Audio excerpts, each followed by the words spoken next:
Good evening, everyone. Welcome to TMA Sunday Night Live. As always, with the Pidge, and I'm joined by Deano, who is a young man. And we've also got the man, the myth, the legend, or just the legend, in fact, Moobs Deano. Evening, fellas. Evening.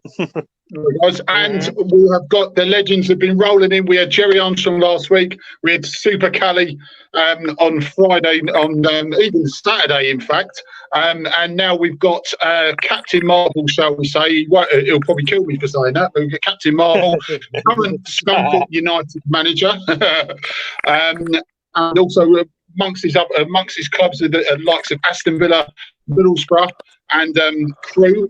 219 appearances for Watford, 20 goals. It's former captain and Watford legend Neil Cox. Good evening, Neil. Once again, thank you very much. How are we? Yeah, not bad. No, thank you. Good. Very good. Cheers, Neil. Right, everyone. As always, we're sponsored by Sweets for All. Just getting down to Lord Sereneca Morpheus's sweet showroom for fast, friendly delivery. So if you haven't ordered your sweets already, get down to Lord Seren's sweet paradise. Right. Okay. So plenty of opinions. We will touch on the game yesterday afternoon. But first, let's get on chatting to a legend, shall we say? So. Neil, like I've said 100 times, thank you very much for being here, mate. I know you got to scoot off later on in the show, but just first thing, I mean, you've really sort of come home. I know this is not really Watford related straight away. You've really sort of come home from, you started your career at Scunthorpe United, and you're back there. So is it sort of like a career full circle? It is. I left this football club 30 years ago to go to Aston Villa, and then obviously after 30 years I've been offered the job, and I'm glad to be back. A lot of work to be done, a lot of changes taking place, but a lot of familiar faces at the football club. So yeah, it's tough at the moment with what's going on, but really enjoying the challenge I've been given. Oh, wonderful. Please. Oh, thanks. Sorry, didn't realise it was me. Sorry.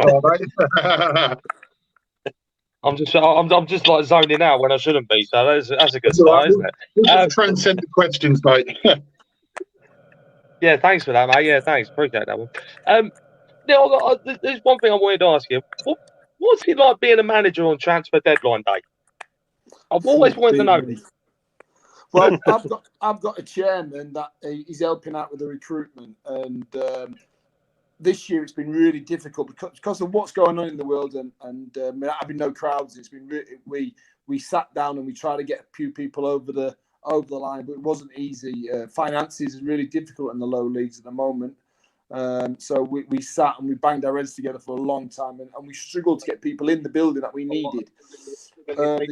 My chairman's decided to change things this year and go with a young group, and we need some experience in through the door, but experience costs you money, and at the moment, I say finances are difficult. Yeah,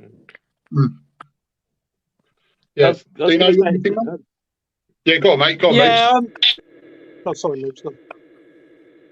No, I was just going to say that, like you touched on, like not having the fans in there. Like, how much does it affect, like the players, like not like, when they walk out of into the stadium? How much does it mean to them not having them there? Does it get to them a bit?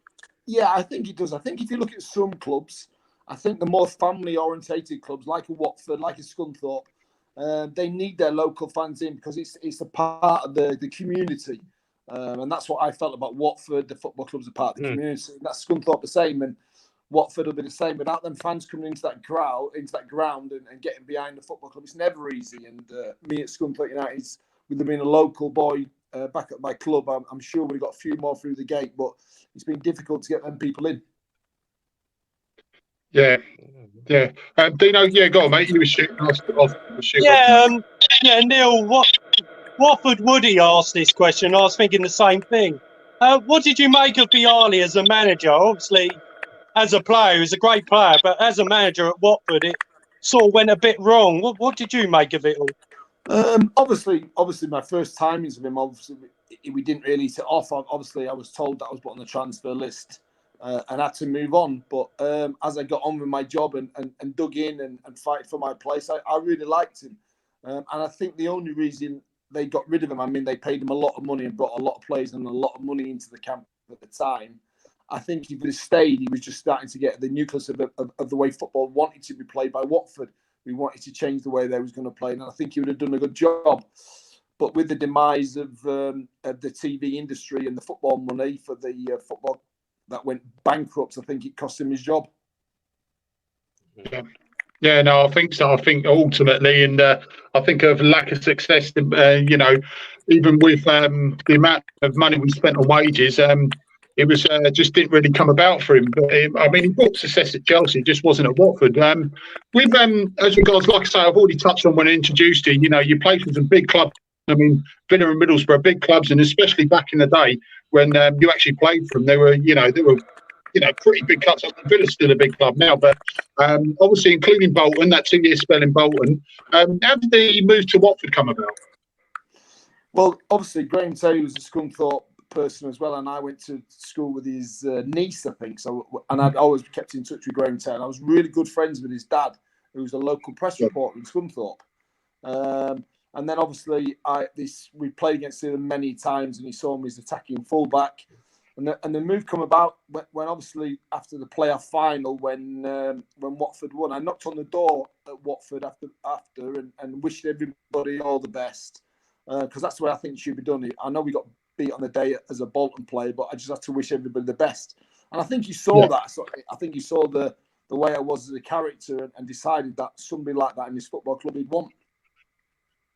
Yeah, exactly. I mean, when looking back as well, I mean, we were gutted at the time that obviously Darren Basie left. We bought Des Little in as well. I mean, good right back, but I think we needed more cover in that position. And not just saying that because you were here. You were probably looking at it in the experience of Premier League experience as well. You're probably at that time with the value, probably the best option for us.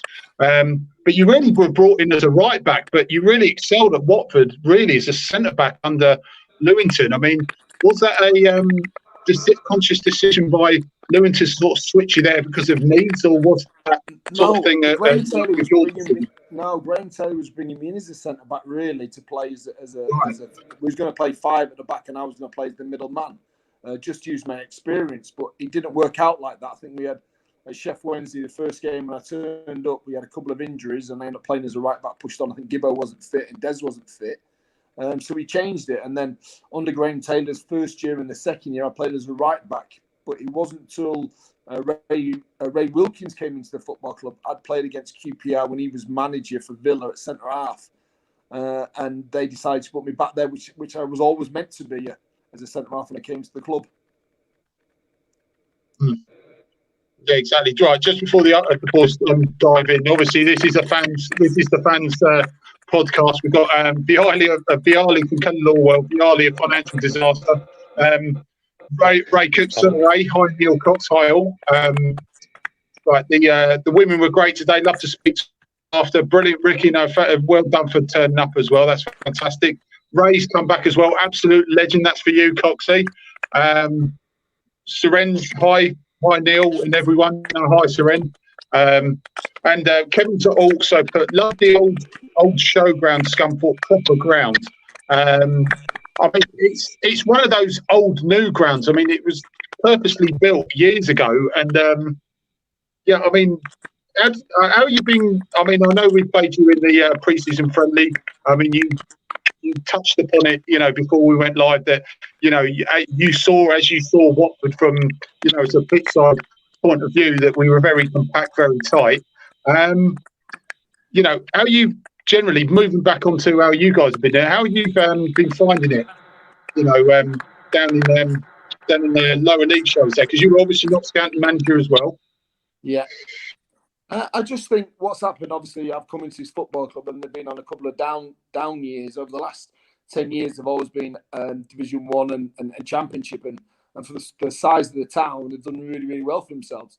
But when they've got relegated, the chairman decided to change managers when I've got the job and go a different route. We're going to bring the young boys through, which I was one of them 30 years ago. And that's the way we want to do it. And it is difficult because League 2 football is really, really hard, and you have to win the battles, you have to win the second balls, and you have to be physical. And the younger boys are struggling at the moment, but I've got all my faith in them that they'll pull through this, and we'll show some winning in the next couple of weeks. Mm. I've got a question. I've been wanting to ask this for a long time because I remember seeing you at Tales from the Vic the other year. But I wanted to ask, what was it like the season that we got to the League Cup semi-final and we played Liverpool? What was it like stepping out at Anfield that night? Because like there was like I was there myself. I was like behind the goal. Yeah. But you're up against the likes of Steven Gerrard and a couple of others. What was that like for you guys as a personal thing? Was it something you've always wanted to go up against? I think playing against like the big. Yeah, that season was the year we had to take the pay cuts, and it was a difficult season. But we just galvanised to get together. And we had such a good team spirit. Ray Lewington and Terry Burton got us all together, and we just grinded results out really. And we stuck in. We didn't play the best, but we had a mentality. We're not going to get beat, and we believed that when we went to Anfield. We thought we'd get something out of the game, and we thought we'd take him back to Vicarage Road and try and win the game there. Obviously, disappointed to score their own goal there, but after leaving Anfield with Morientes playing and people like that playing against us, it was a good result. And Liverpool at home, I think the only reason the game was changed was by Steven Gerrard's brilliance, really. And there was nothing in the game from us being a championship team and them being a top Premiership team. There was nothing in the two games. Deano? Who's the toughest player that you've ever had to mark, Neil, in a game? Oh, the toughest player. I think that the days when I was at Middlesbrough, I played against Ginola when he first came over into the country, and I think if you read his book, Ginola's book, I think I get more mentions in Ginola's book than he does because of the absolutely tore me to pieces. And then when I played for Watford, we played Tottenham, and Ginola turns up on the wing, and me and Mark Williams tried to kick him all out of the park, but the end up Mark Williams ended up kicking me. He injured me instead of Ginola. So I think at the time he was probably a proper winger, 6'2", strong, powerful, 2 good feet, and I just couldn't get close enough to kick him. So I think that's when I knew my right back days was over and get in the middle of the pitch and get a bit of protection. Yeah, we'll ask you about your fond memories of Watford very shortly. But my first memory of you actually was you played us back in '94. It's when we drew 1-1 with you. Jono got our goal. I think Clayton Blackmore got your goal. And the first thing I remember you was when you absolutely skinned Tommy Mooney on the edge of the box and tried to put a nice low ball in, leading up to the Clayton Blackmore goal. That was the first time I knew about it. I said, why did you not get there? I mean, you absolutely rinsed Tommy him. now about that. He just seems to forget about that. Tommy says, "Oh, that can't have been me," but yeah, Tommy, it was definitely you. And, I keep in contact with him, and I think he says I tried to get one of the far post against me, but that was never going to happen off Tommy. Brilliant. Yeah. So, what's your fondest memories of Watford? I mean, obviously you signed under Graham Taylor. You worked under a few head coaches, stroke managers there. But what did you take away from Watford that really sort of made an impression on you? I think first of all, I spent most of my career at that football club. Spent 5 years, or just over 5 years, at that football club. As you said, I played over 250 games. I think I starts and scored 20 goals. And my oldest daughter was born in Watford, and we had a great time in Bushy where we lived. But I just think the friendliness of everybody, not just the supporters, but the people that worked in a football club behind the scenes, where a lot of people. A lot of fans don't realise how good it is behind the scenes at Watford, and I just thought it was great there. And then when we had to take the pay cuts, it wasn't for the players taking the pay cuts. It was got nothing to do with the players. It was to do with the staff that was going to lose their jobs behind the scenes and in the offices and in the shops and in the main shops and everything like that. All the players stuck together, and it wasn't us being greedy or anything like that. It was to save them keeping their jobs in the offices, and that's what we did it for. Moobs? Oh, it's back to me again. You love it, really, mate. Oh yeah, of course I do, mate. Always love it. You know me. That's why I'm here every week. I love it. How was the transition from player to management like? Was it hard to like hang up your boots and say, oh, I fancy having a go at management, or was it something you always wanted to do? Like, yeah, it was as a something I player, you're wanted to looking do, into but it. yeah, something I wanted to do was never easy. And obviously, I after my career finished at 37, I decided to have a break from football and did a little bit of scouting and moved abroad. And then obviously, I got back into the country, managed non-league with Elite Town, who I got on really well with the chairman and just helped him out. He said, look, keep me up. I need to stay up in this league, which I did. And then I got a telephone call off my old mate, Neil Ardley. We'd had a conversation at Watford days that if any of us get a job or one of us get a job, we'll take the other one with us.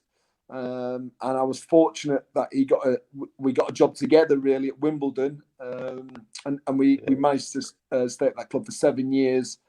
On really, really difficult circumstances, not the best budget in the world, no stadium, and on what I'd gone on to that football club where the league had took their status off them. But it's good to see that my old football club, Wimbledon, are moving back to their new stadium next week. I think it is Believe, and I think it'll be brilliant for that football club. And not only for that football club, I think it'll be brilliant for football, that a football club that got moved out of Meadow Lane 30 odd years ago are back to it. And I just think it's a credit to all football, really.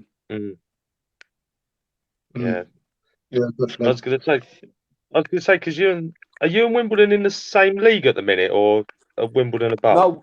No. When we left our jobs at Wimbledon, should I say? I'll say left before I said sack. It's better saying left. They was in the first division, and they've done really well. To be fair, it's been difficult times for them financially. It's difficult times when you have a new stadium, but I'm really looking forward to getting an opportunity to go back to see them at their new stadium. And as I say, every time we played against Wimbledon, we played against them because obviously the football managers are sponsored of Wimbledon and of Watford. We tried to get a pre-season friendly in, which was always good. And then we thank Miles for that. Miles always looked after us. Yeah. I've got to be honest. I do remember one year the pre-season friendly down at Kingstonian. That was one good game. I enjoyed it. It was when you had Akin Fenwar on come off the subs bench, and I'm sitting there thinking, Jesus Christ, this guy's an absolute lump. I was thinking any Watford player. I know Watford played against him the other night, but I thought, Jesus Christ, at the time, I thought it's only a friendly. It looks like he's going to bash the living daylights out of everyone. The Big Bayo was like that. I must admit, Big Bayo, he looks the size and plays the part, but really he's a really good character, and I think he's good for football. And I think a lot of the top footballers that have got all these kids looking out for him, the way he handles the young boys, and he makes sure he signs everybody's autograph. He stays after the game and signs all of them. And I just think I wish a lot of the top players would take notice of what he does, because I think he does it properly. All these kids want to wait outside for their star to come out, and he does it properly. Yeah, he does. I think we saw. Sorry, no, go on, mate. Go on, carry on, mate. Sorry. I was going to say I saw like that on Tuesday night when he got substituted. He's like geeing everyone up as he's walking off the pitch, and even when he's off the pitch, he's still screaming and shouting at some of them. And I'm like, that is a player. Yeah, he's got the respect of everyone. Yeah, he's good. He's really good with the younger players. He tells them how to do it. Yeah, he's had his ups and downs in football. He's had some bad injuries. But I think he's playing at the highest level he has done at 36, 37, and he just wants to keep it on. And I think the way he motivates people and the way he is around people, I think it's good for football. Yeah, 100%, definitely. Well, Stuart Higgins has come in. Said, Neil, thank you for being a no-nonsense defender when you wore the colours. You always put in a shift. Thank you again, and all your efforts in the yellow shirt. Thank you very much.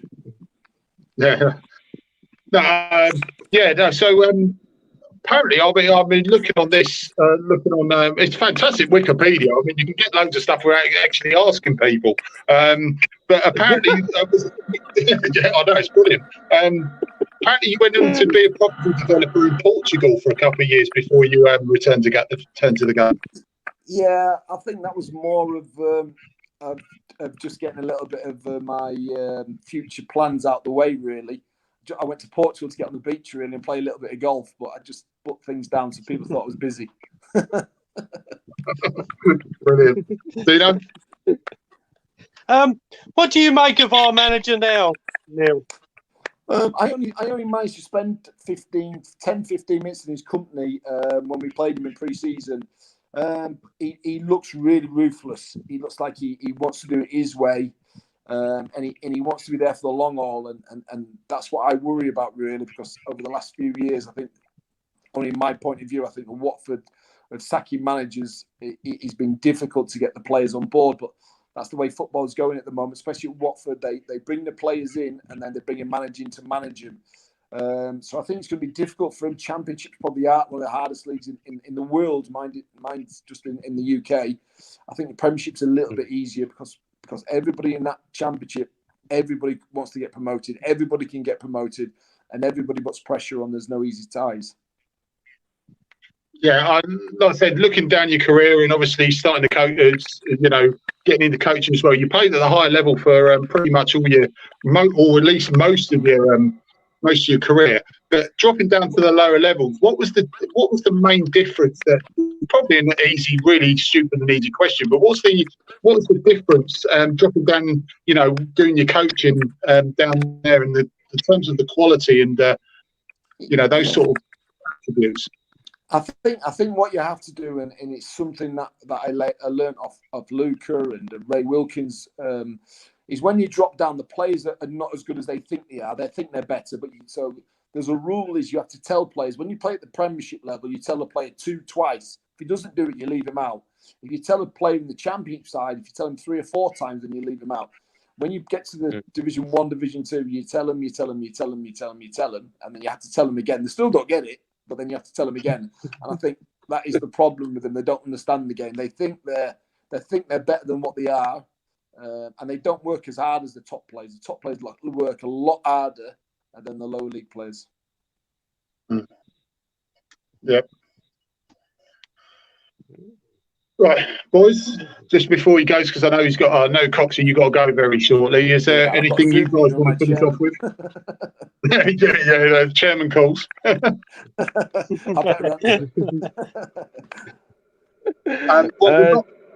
go on, mate. Go on.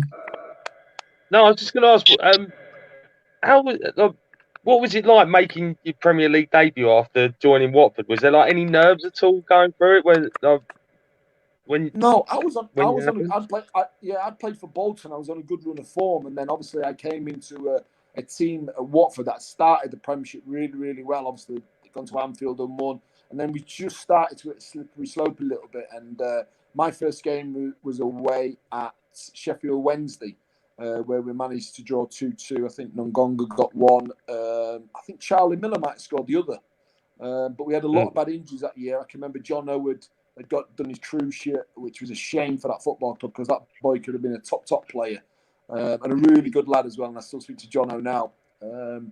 But yeah, we just had a lot of unfortunate times at Watford that year. A lot of players at the time got injured. Obviously, we missed Gifton Noel Williams, who's a legend and could have gone on to bigger and better things if he'd have stayed fit without his issues he had with his illness. But there's a lot of good characters in that football club and a lot of good players. It's just a shame that a lot of them got injured when I turned up, as we could have really pushed on and stayed in the Premiership on the first year. Yeah. Right. Okay, we'll let you get off, mate. It's about 25 past, and I know your chairman's calling very shortly. Thank you very much. That's all right, mate. But thank you ever so much. We'll definitely get you back one time when you're free again. But take care. Good luck with Scunthorpe. And just stay safe, mate. Thank you very much. All the best to you. Cheers, Neil. Cheers, mate. Right, okay, so Deano's the main man. Deano's taking the limelight. What's going on here? What's going on? What's going on here? But he is a young man, so we have to put him on top. That's true. Once again, we've said it. I've said it a million times. Coxie, you're an absolute legend, mate. Thank you ever so much for coming on and giving us all your thoughts. And boys, brilliant questions to him as well, lads. I know I put you on the spot last minute, but absolutely amazing, boys. So thank you ever so much to you guys as well. Right, okay, let's get on to the game yesterday, shall we say. Moobs news coming in about 20 minutes time. So please, guys and girls, hold on to your hats. It is coming. So just hold on for another 20 minutes. We have to get through a bit more of this. We have touched on the verdict with Sir Ray, of course, yesterday, and Watford legend Callie also. But we discussed this, discussed the game, and oh my God, all I can say is I know you went to Hemel, didn't you? But you caught a lot of the highlights, didn't you, Move? I believe. But I was, shall we say, I was going to say I was lucky to watch it on iFollow, a free stream. But I'm so glad I didn't pay for that. Firstly, before we say anything, Jacob, well done, mate. Fantastic on the Hive. I saw the highlights, and you've done absolutely brilliant, mate. Absolute legend. And you're the natural, mate. I've already posted it, but just a shout out to Jacob there, because it's very hard to do that. And yeah, fair play, mate. But yeah, apart from that highlight, that's probably the best highlight seeing Jacob on the Hive. But the actual game itself, it was even worse than Wickham, personally. But what do you guys make of it? I can't work out what's going on. I generally can't. We've suddenly gone absolutely backwards. Hang on a second, I've got to get back in the shot. Yeah, sorry, mate, that's my fault. There's the camera angle. No, so I've got my tablet round the other way tonight because it's on charge whilst I'm talking. Bet you are. Yeah, I'm dismayed again. I just, the thing that baffles me is, and it really baffled me yesterday. Why have we got James Garner on loan from Manchester United if we're not going to play him? What's the point? That's the whole point, isn't it? Your whole point is the point. Yeah, because that's the point that moves. Oh no, I completely agree with you, mate. Because the whole point is when we got Ben Foster from United, cleverly as well. You send these players out on loan with the trust of the loaned team to play these guys consistently. And I'm not necessarily having to point fingers at him, but you sort of think, who's picking this team? Because you thought, if you're going to bring this lad in, he's got to play more than he's actually been playing at the moment. Okay, Ivic might have his reasons, and he's the head coach, so he's the one who, does his thing. But I think, it's, we need some cohesion in that midfield because, okay, we're waiting on these forwards, but until then, we've got to get going. We've got to get by with these performances, was what annoyed me personally. But I'll let you guys carry on because I've said what I said on the verdicts. I've said enough, so I'll let you boys take the stage with this. But all I'll finish with my opinion once again is we need to sort this midfield out big time. I think it does. I think it's the midfield and the strikers that need sorting out now. He's sorted out the defence. He knows what he wants to do with that, but he's now got to pull this. He's got to pull the rest of them into line. I was talking to a few of them at the ladies' game today, and I actually said I think yesterday Capoue should have been back on the bench. I just don't think he. I think this whole debacle. All right, we know he didn't get the move to Valencia. We know he didn't go, and he's now saying he's committed to Watford. He wants to stay and play, which is fair enough. But he hasn't played enough regularly, and you can't. Yes, he's a first-team player. Yes, his name is always on the sheet, but he's not match fit. He is nowhere near match fit, and for some bizarre reason, he wants to suddenly start playing him from the off and give him 90 minutes. No, Capoue is not ready for 90 minutes of football yet. An hour, yes. Half an hour, yes. 45 minutes, yes. But he's not ready for a 90. No two ways about it. I'm sorry, he's just not ready. I don't care what anyone says about it. It's what I'm saying. Personally, I think I would, like I say, I'd have James Garner in because he's attack-minded. He gets stuff going. He's deadly at set pieces, which was why he was brought in. And it all seems to have stemmed from the Reading game. It's almost like he's been made a scapegoat from it. Don't agree with that at all. So I don't know. I'm lost with it. And something I've heard today makes me think that there is something wrong at the club again at the minute. Not going to say what it is because I'll get told off, but no, it's all right, mate. Something I heard. Well, which Woody's saying also, mate. It's not the manager; it's the players just not doing it. I mean, the players have got to take a big responsibility of this as well. And I said this a million times. I argued with Deano till the cows came home about Silva, and they didn't play for him because of what happened with Silva. But since then, since the Silva incident, the players have got managers to sack. Ever since then, yeah, that one was Silva's fault. Since then, the players have not been performing no matter what they do. I'm sorry, we can play defensive all we want, but it was the same with Flores. They didn't like Flores as well. Still take your chances. If we only took 2 chances a game, we'd be top of the league easily. Because we're not conceding goals, and I'll give you credit about that. Most of the time, I mean, the goal that Barnsley scored, okay, we've got to close the players down, but it's a very good goal, and it was only 1-0. It wasn't like we lost 3-0 here. We had chance. We didn't have many chances.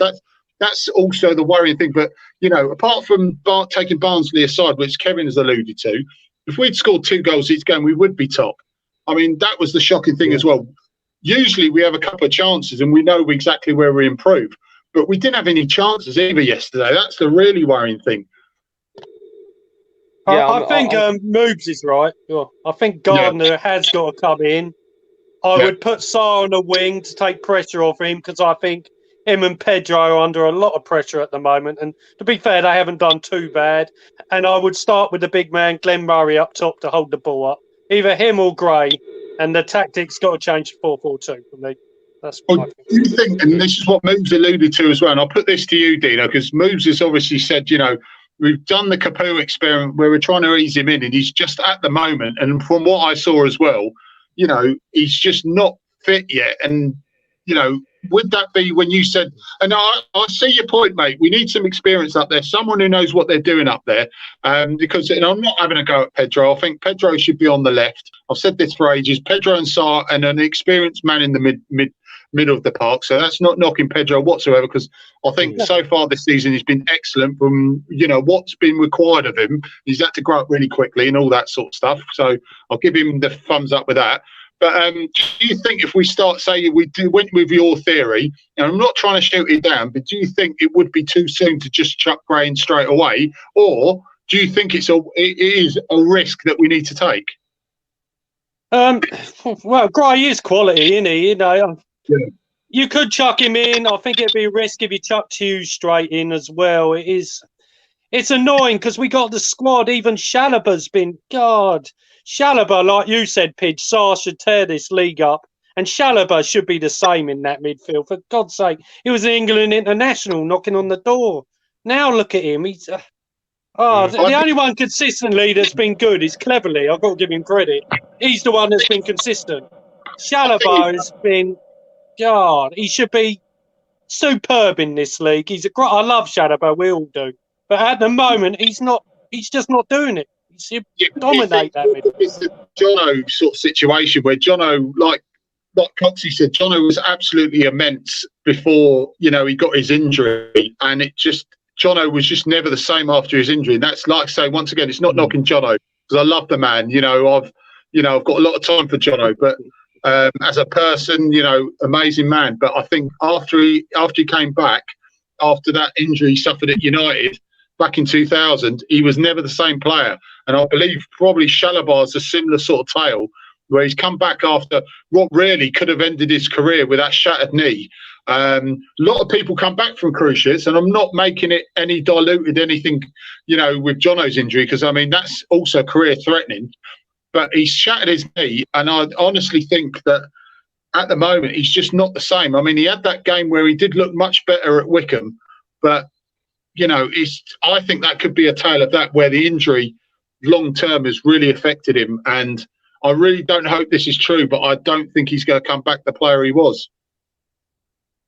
No, I think there's a lot in that. I think you're right there, Pidge. I think it sticks in the back of your mind, a serious injury like that, because you're just worried it could go again at any time, and if it goes again, is that the end of it? Someone's just posted, at least the scum got battered yesterday. That's not the point right now. That's Kevin. Kudos to Kevin, though. No, it's not the Yeah. point, but yeah. Yeah, fair enough. They're getting battered. I don't. That makes me happy. But right now, we've got another problem brewing, and that is the simple fact that this team has suddenly stopped playing again. Well, apart from the back line, they seem to be playing. It's the guys further forward that aren't playing now, and I think Dino's right in a way.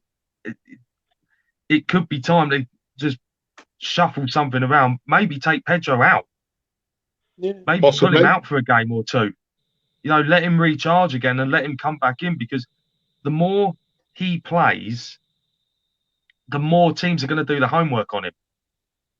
And that's something they're going to have a look at, because for me, all right, we know Gray's now back. I say that's a bonus right now. Troy isn't far away. I think also yesterday, I think Sterovic, whatever he's blinking called, sterile tablets. I'll call him that for now. It's clean. It's clean.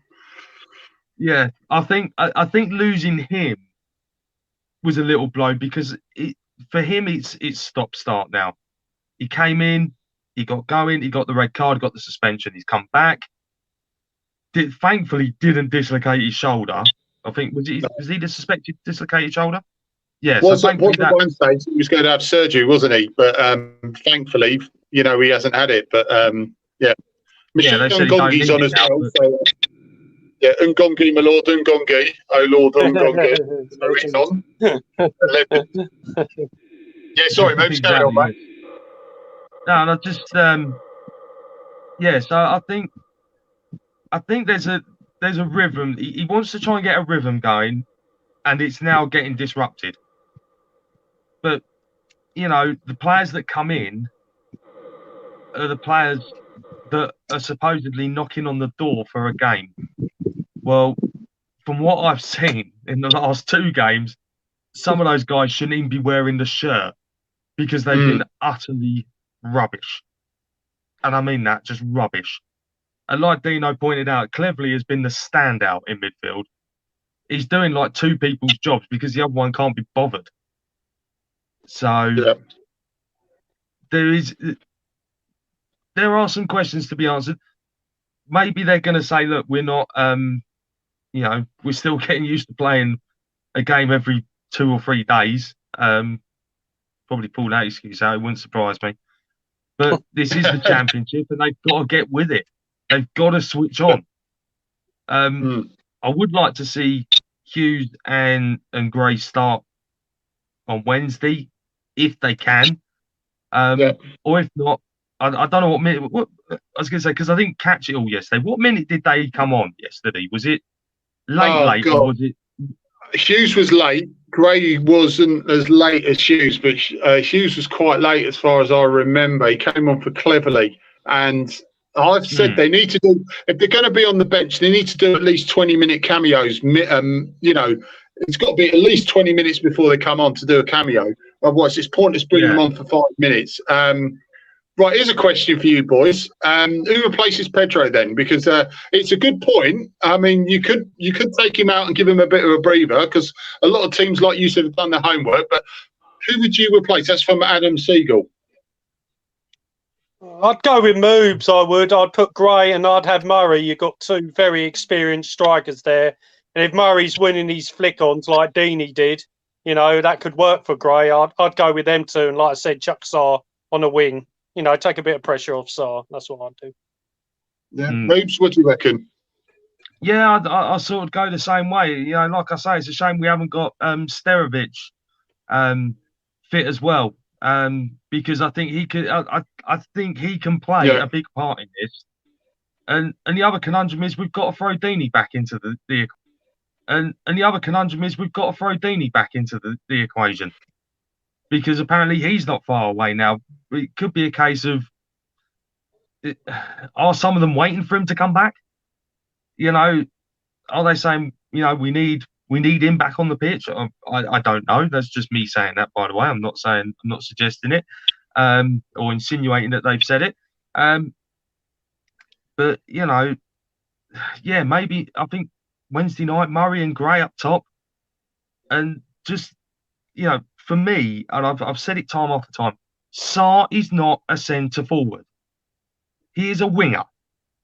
Yeah. And that is what he's good at, on the wing. It's getting silly just trying to say to him, go and play as a second striker. No, this is not, because it's not what we're getting. Well, sorry, I'll get my words out in a minute. It is not what we brought him for. We brought him to use his pace down the wing and to whip balls in.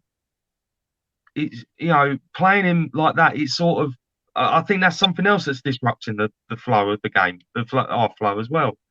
Because he's having to cut in and do a second striker's job, which he doesn't want to do. He just wants to get the ball on the wing and run. Yeah, so, true. Right, Simon Brookman. Yeah, go on, mate. Go on, finish up, mate. Sorry. Yeah, no, I just think Wednesday night, you need 2 recognised strikers at least up front, or maybe even put Murray with Pedro and let Pedro feed off Murray. And just let Sarr go to the wing and say, right, you stay there for 90 minutes, mate. You stay there and just run. Yeah. Right, Simon Brookman said, I don't love Shalabar. I reckon the injury is key. He just looks casual. I wouldn't play him over the others. Deanie Gray up front. What do you reckon long term? That's from Ricky. Helen Ward's number 1 fan as well. Super Ricky. Yeah. What do you reckon of that? Long term. That's not a bad shout because, I mean, like I said, we said this before. Okay, it didn't work consistently, a couple of seasons ago. It did start the season well, but in the Championship, you could put a 4-4-2. Probably said this already. If you play 4-4-2 and you stick those 2 up front, and I mean, if we need another person back, Deanie could always drop back slightly when we haven't got the ball. So it's not bad. But what do you reckon? I mean, is that the way to go forward? When they're both fit, Deanie and Gray up front. It could be. It could be. It just all depends on. I think it depends. 1, if they're fit enough and can they stay fit, and 2, who's in form. Because if you've got like that Sterovic and you've got Murray, say they hit form and they start playing well, but then you bring Deanie straight back in ahead of them, it's gonna cause that tough one. But yeah, Deanie and Gray up front would tear. If they're fit, if they both stay fit, they tear this league apart because no one's going to want to mark Deanie. You've got Gray who can, well, we say he can run at people. He more like runs and then falls over. Sorry, that was last season in the Prem. Sounds like Wayne Andrews, but does indeed. So it could be the answer. It could not be. Only the manager knows, but they've got to start getting it right. Start getting it right. Deano, who do you reckon do you reckon that's the way forward, or do you think a totally different approach? Oh, don't get me wrong, Deanie's a god, we all know that, but we got to move on at some point from Deanie. He can't keep doing it now. He probably will be the saviour, get us promoted, but it's getting to the stage now where we can't keep depending on him. It's ridiculous. This squad should be good enough. We're doing okay. I love Deanie, we all do, don't get me wrong, but it's getting to a stage where we can't keep depending on him now. It's getting to that stage. What's he got? Probably a couple of years left. It is getting to that stage now where we can't keep expecting him to do it for us all the time. Yeah. Yeah. Well, as you say, as always, this is the Fans Podcast. Yeah, well, as you say, as always, this is the Fans Podcast, so thank you ever so much for watching so far. Sam House is late, but he does apologise, so don't worry, Sam, I'll let you off, mate. Ricky, once again, that's it, mate, yeah, all week long. I think we should replace all of them and get the ladies in. That's from Ricky. Kevin Lewell, back to basics, centre forward down the middle, wingers out wide. Ricky Peters, not Murray. Kevin, once again, why is everyone anti-Murray? He hasn't had a chance yet. Yeah, no, fair point. Lord Seren, Sweets for All, the sponsor of the podcast, said I would have Sema and Sarr sending in non-stop crosses to Murray and Gray on Wednesday. Also, Seren said playing a probability game. Yeah, no, good point. He's also come back and said, I don't think their keeper had anything to do. Yeah, no, that's very good. Well, no shots on target probably sorts that one out. Sam's said, just want to say I'm bitterly disappointed with yesterday's performance. I'm now refusing to pay £10 to watch that awful tripe. Sam, I will send you a link to a free stream. Kevin Lilwell's big game Wednesday, bad result. The alarm bells start ringing. And Suren's Garner, Hughes and Capu in midfield. So he's agreeing with you, Moobs, about utilising Garner much more. So, yeah, I mean, we'll get on to, we need to really push on, mate, because, you know, people have been waiting, the public have demanded it. But you know what time that is, Moobs, don't you? News. There you have it. You see, people, you just love that intro, don't you? We all know you love it. Oh, another busy day, another busy weekend. It's all going off, but now Boris has spoken, and yet again we're going to have disruption. Jesus blinking Christ, how I hate you right now, Boris. Oh, actually, no, it's the Sage that I hate. Sorry, I'll get that right, Sage. But anyway, enough of the politics.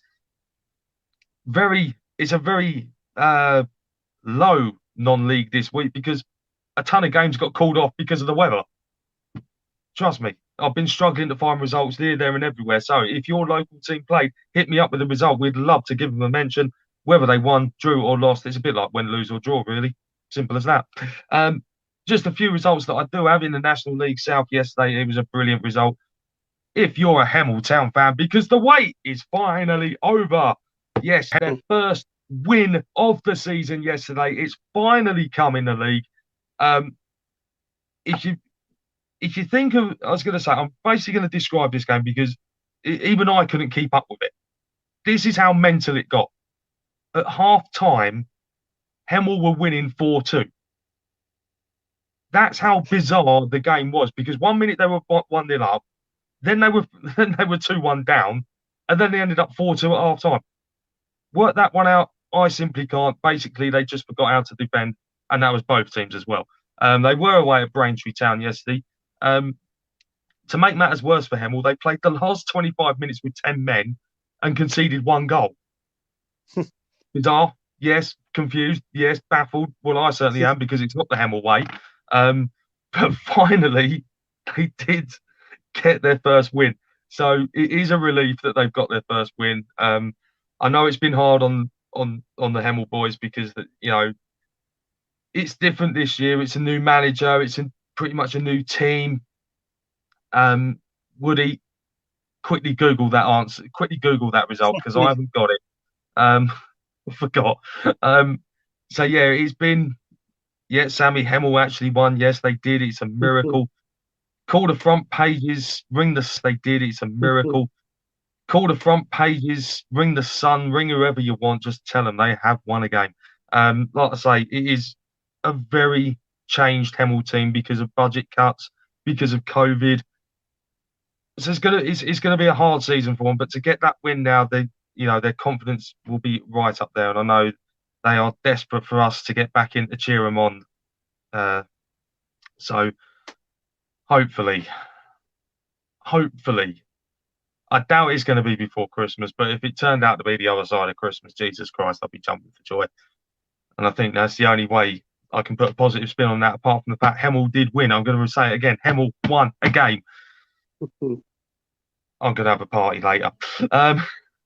Elsewhere, we've got to say a big well done to Kings Langley Football Club. That's right, Kings Langley. They were in FA Trophy 4th qualifying round action yesterday against, hang on a minute, here's a team for you that you may not have heard of, Brightlington C FC. That's right, Brightlington FC.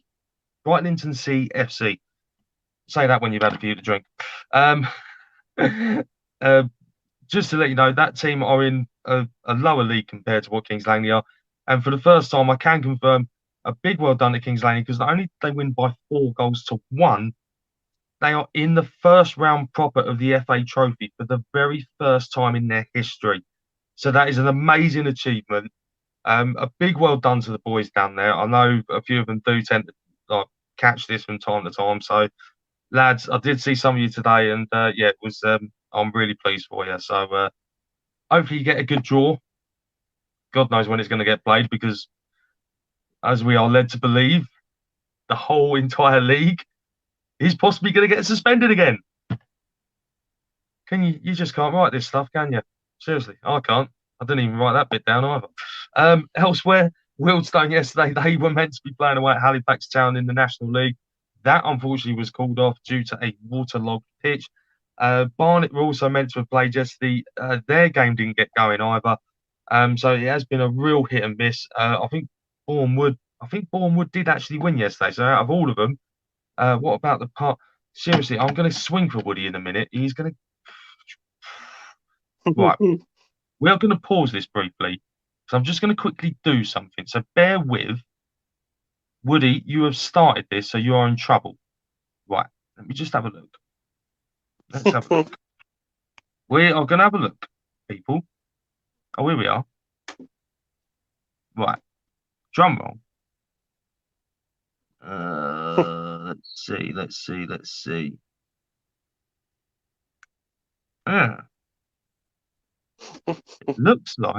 It looks to me like they didn't have a game. That looks very much like they didn't have a game yesterday. By the looks to that. No, they didn't. They did not have a game yesterday, so they've had a weekend off. Here we are. I'm back with you all now. Did Doyley score, Kevin? Unfortunately, Lloyd Deano did not get on the score sheet yesterday.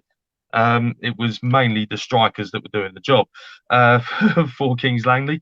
I do know I would love to see another Doyley goal. It would be an absolute be-all and end-all of everything. I can confirm, though, South Park did play in the week against Chipstead.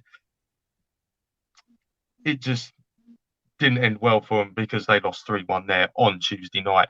So it is going from bad to worse, a bit like Watford at the minute. South Park are doing the exact same thing. They can't string a win together. But they scored a goal, but Watford didn't. So, we give them that. We do give them that one.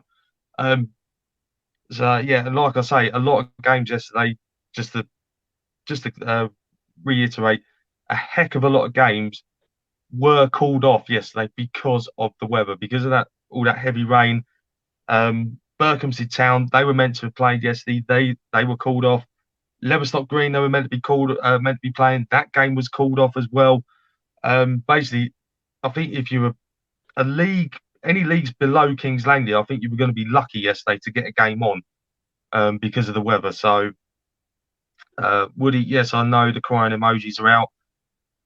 I've got the white flag ready for them. It's not looking good.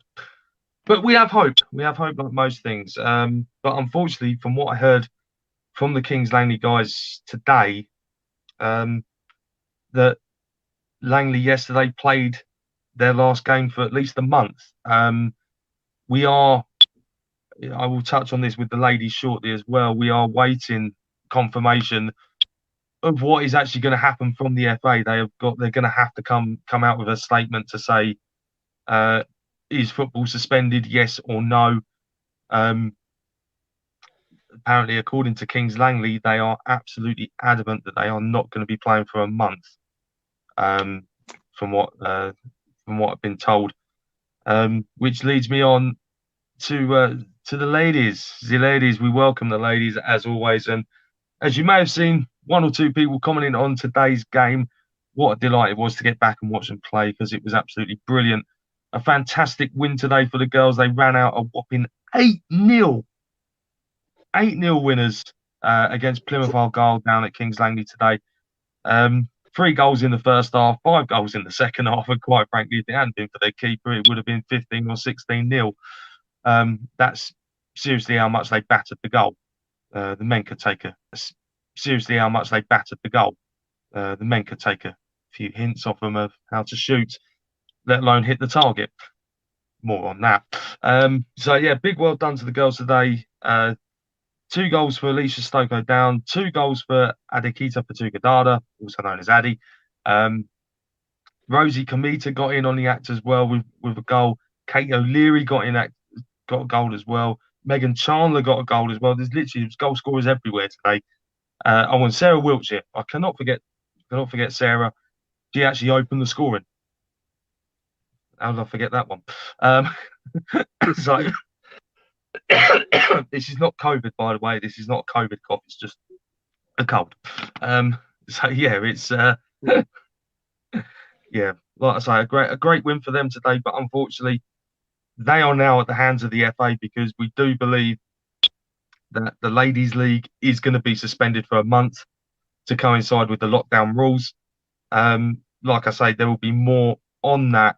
We think either tomorrow or Tuesday. We're like I say, everyone at the minute now is at the hands of the FA because if the FA call for a suspension, and I do actually believe, if I'm led to believe this, it could mean the men are going to have to stop again as well because they're saying they can't. There's something in the paper today saying that the first round proper of the FA Cup is under threat because they don't think that the FA are going to allow them to play. So if that's the case, if they can't play, then technically, I don't know if you can allow the Football League to carry on playing. So crazy times we live in. I simply don't know what's going to happen. But like I say, the girls seem to be pretty adamant that they are stopping for a month, which is a blow because they've just come back from a couple of weeks off. So now they're heading for another 4-week stint. But who knows? We will, once we get the news, we will announce it to everyone. We will let everyone know. But for future reference, I know today also the game was streamed today, which none of us knew about at the ground until the second half when we realised that we could watch the goals as they were going in. Not only watching the game, but somebody had it on their phone as well. But guys, if you are interested, come down to Kings Langley Football Club when the girls get going again. If they don't get told to stop, that is. It's quite frankly, it's the best afternoon out. Great afternoon, great set of people down there. I've said it time after time. There is refreshments, bar. Well, I was not today. I'd like to reiterate that as well. Pidge's face, yeah, I knew the smile would come. Yeah, that's all right. Yeah, he's nodding in agreement. But yeah, it is honestly, it's a great afternoon out.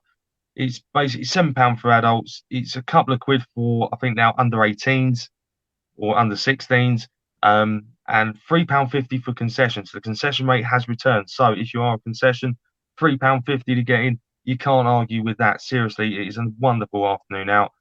We got the track and trace app down there that you got to scan before you go in the ground as well, just to keep up with all the current COVID laws and regulations as well. But yeah, if you do fancy an afternoon out watching a game of footy, seriously come down, cheer the girls on because they love it. They absolutely love it. They are. That's Ricky, fantastic. Yep, Helen Ward, she is an absolute dime. Yeah, it was great to see her back today after being on international duty with Wales, coming off the bench and running riot. So it was all fun. And also, we'd like to say, I just want to say a big well done to the developed Watford's under 23s. I don't have the final score, but the last we heard, they were winning by 7-2. But for the life of me, no one has posted the result. I have been trying to find it, but I can't find it. So, yeah, the last we heard it was 7-2. I got a feeling it might have stayed that way because they kicked off. I think they kicked off about an hour or so before the first team kicked off. So,